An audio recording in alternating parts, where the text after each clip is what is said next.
28 سال پیش عبدالخالق جورابکوف کسبی را انتخاب کرد که به فکرش او را در زندگی و در جامعه با مشکلی روبرو نمود.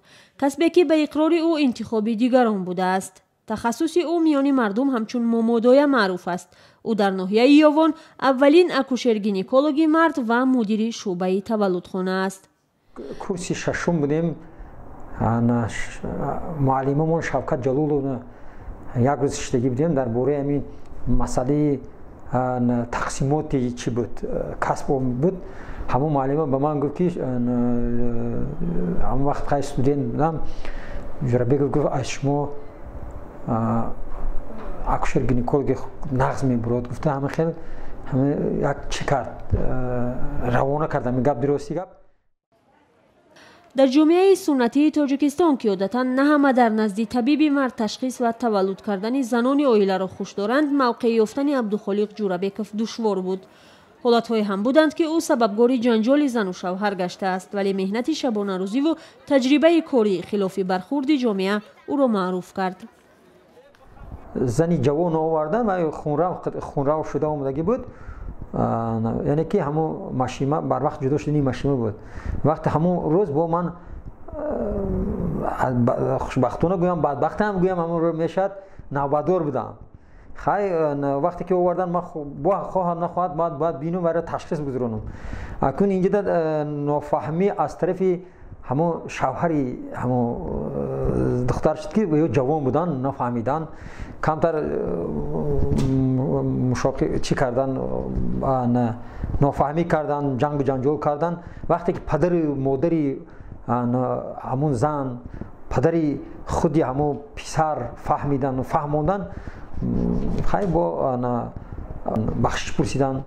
معمولا در زایشگاه‌های تاجیکستان زنها مومودایگی میکنند. مردها تنها در حالت به کمک میآیند که در تولد مشکلی پیش آید. مقصودا نظر به دیگر بیماران مذهبی تر است. تا این دم او رفتن نزد طبیب زن را ترجیح میداد و نمیگذاشت که او را طبیب مرد حتی تشخیص کند. وی به همسایه زنهای خود هم مصلحت میداد که به نزد طبیبان مرد نروند. ختم کننده دانشگاه اسلامی بودم. تا امروز فکر میکردم که فقط زن باید پیش دکتر زن بروه.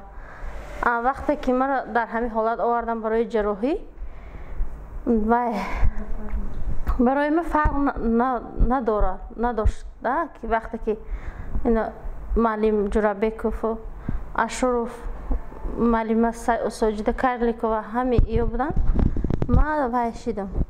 خیلی ایومی ندار شدم. بعضی از ساکنان ناحیه یاوان بر این باورند که مهم تجربه و کار طبیب است نه جنسیتی او. برخی دیگر خلاف این نظرند. مرشدی پیش همه سلامتی در کاره و فرقش نیست. زن مرد برای سلامتی مهمه.